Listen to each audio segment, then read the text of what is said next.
Back again with us today is Mark Collinsworth of Berg Global Wealth Management, and he's here again for a specific reason. Today's jobs report, which shows, what some of the media is calling a recovery. Recession fears are diminished now. Everything is looking up and even rosy.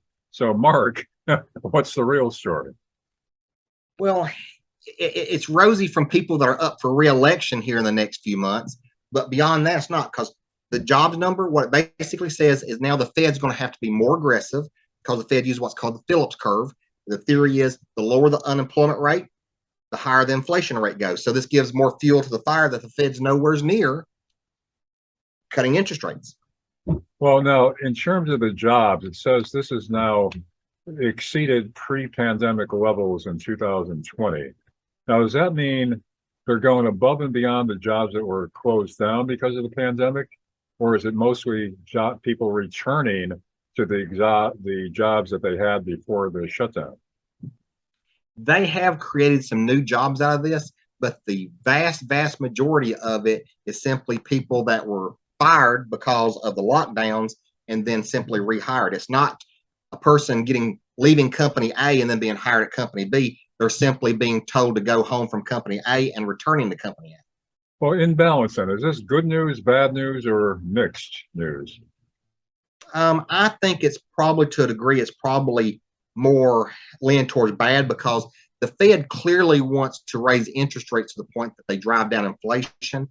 And historically, and really the only way the Fed can get inflation down, just like Paul Volcker did in the early 1980s, you raise the Fed funds rate up to, according to Paul Volcker, he raised the Fed funds rate up to 20-something% to kill a 15% inflation rate. So if they're going to stop 9%, theoretically, they may have to go over 9% to stop it. And of course, that's going to cause more likelihood of a continued recession.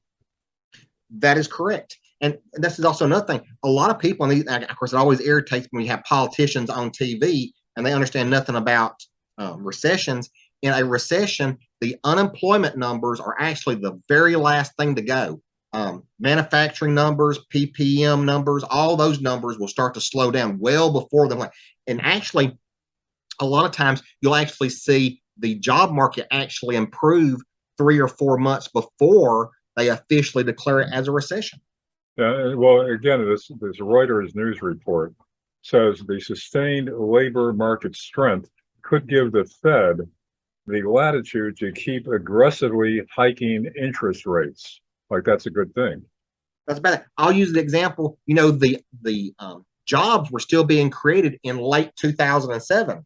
Technically, if you look at the other economic indicators, the economy was already in a recession by October of 2007. Job market was still growing. Look what happened in 2008. So also now they point out the job participation rate. It's still, not up to what it should be. Now, how's that going to affect the economy? Well, that's the funny thing also. They brag about the unemployment numbers, but only 62% of the population is actually actively seeking a job. The rest of the people are basically sitting back collecting, government checks. How long can that last? I mean, government handouts. I mean, haven't a lot of those evaporated already? Well, not if this inflation reduction bill gets passed, which is actually Build Back Broke. Those Obamacare subsidies in it, those subsidies are so great that will actually motivate people not to want to find a job, because they're going to get such great insurance deals out of it. Why do you want to go get a job and get a worse health care plan than what you can get for free from the government and not have to work for it? Yeah, and apparently some of that's already going on with people staying home, and more comfortable to stay home if you get along, if you're living in your mother's basement. But even adults are doing that more and more. In fact, some companies now are laying down the law that they've got to come into work physically into the office at least so many times a week, and it's hard to get them back. So is this like a permanent sea change in the way the workforce is going to be working?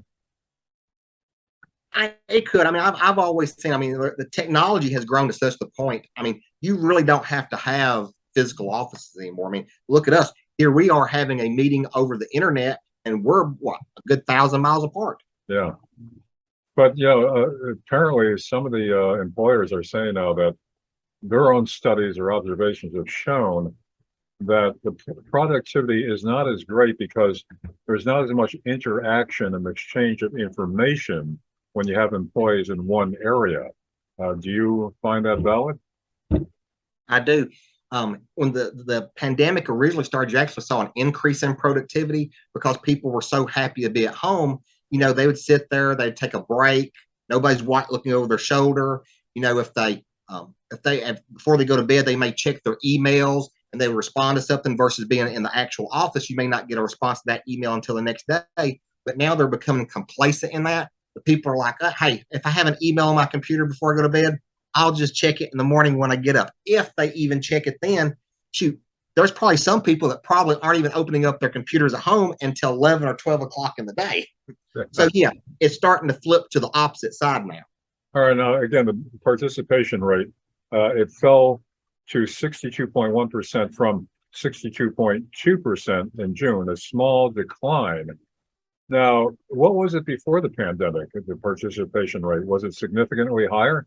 It was not. I think we were probably before the pandemic. I think we're in the either the upper 70s, the low 80s. So there's always going to be a section of the economy where people just don't want to work. It goes back to people, staying in their parents' basement playing video games. Yeah. So, the article also points out this sounds like it was taken from the Biden administration talking points, but it says also that because wages are increasing for workers going back to work, that's also going to lessen the effects, or at least the pain of the recession that they say does not exist. Is that true? Another lie.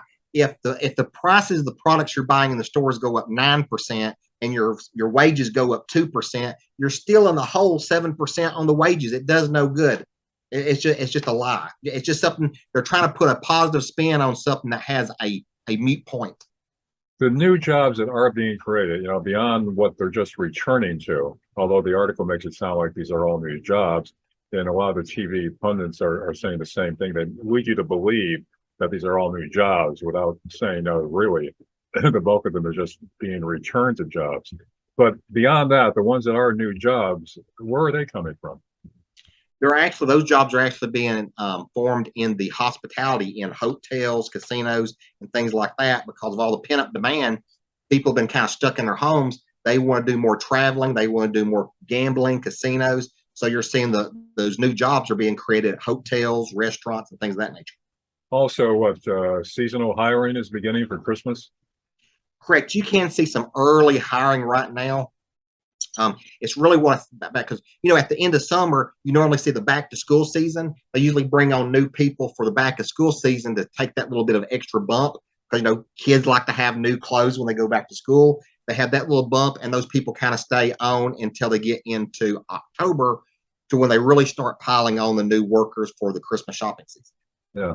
So again, Mark, all in all, I mean, they're crowing about this as a big triumph, a turnaround.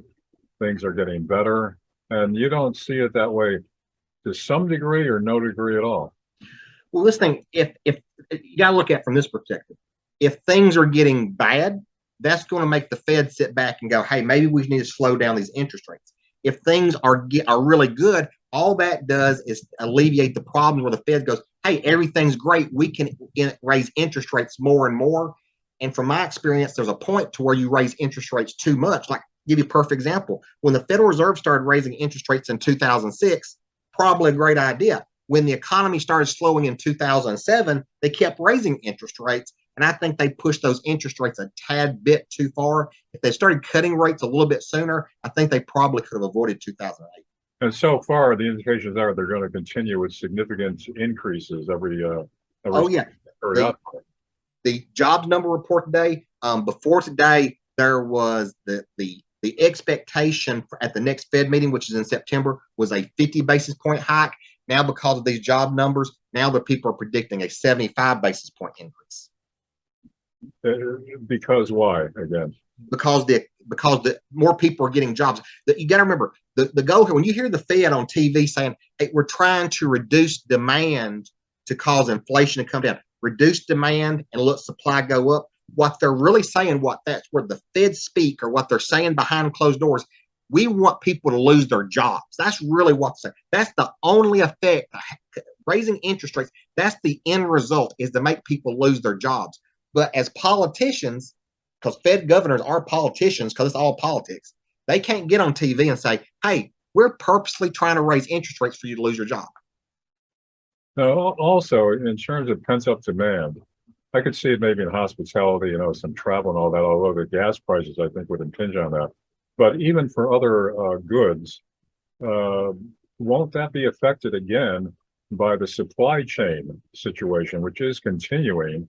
I don't know if it's diminishing very much, but people may have more money to spend, but the supplies are tight. So that in itself causes inflation, does it not? It does. It does increase that. And another thing I also forget, to mention also, some of that hiring that you probably saw in that job numbers could also have come because this is also a time of the year you start hiring more farm pickers to pick, the peaches and the tomatoes and the apples, because you are starting to get towards the harvest season. All right. So, Mark, wrapping up now, today's jobs report, as rosy as they're making it sound, is really not much to crow about. Hey, if everything is lollipops and sunshine, why does the Fed have a reason not to raise interest rates? The Fed's goal is to make you unhappy. If you're happy right now, means the Fed's got to do more to make you unhappy. All right. Mark Collinsworth of Bear Global Wealth Management, thanks once again for joining us with the latest update on the jobs report and where interest rates are going, where the economy is headed. And again, we are in a recession no matter what they say, correct? That's when I went to undergrad economics and graduate school economics and my advanced degrees in economics. Yes, the definition of recession is two negative quarters back to back. Oh. And if you don't believe me, listen to the interview that Barack Obama gave in 2009. That's right. He came out and said that. Barack yes. Obama, yeah. I think even Joe Biden is on tape somewhere saying that. There's something like 20-something interviews where Schumer, Pelosi, Bill Clinton have all said that the definition of recession is two negative quarters. The recession definition is only two negative quarters when there's a Republican as president. Yeah. Never mind what we said before. I keep referring to 1984. In 1984, they used to have the memory hole where they put down news reports from the past that didn't conform with what the party line was then, and then there was no record of what it had been before. So we're headed for that too. I mean, already it's hard to find a lot of these past statements on the internet when it doesn't go along with the party narrative. So. Yeah. Again, all right, Mark Collinsworth, thanks once again. See you soon.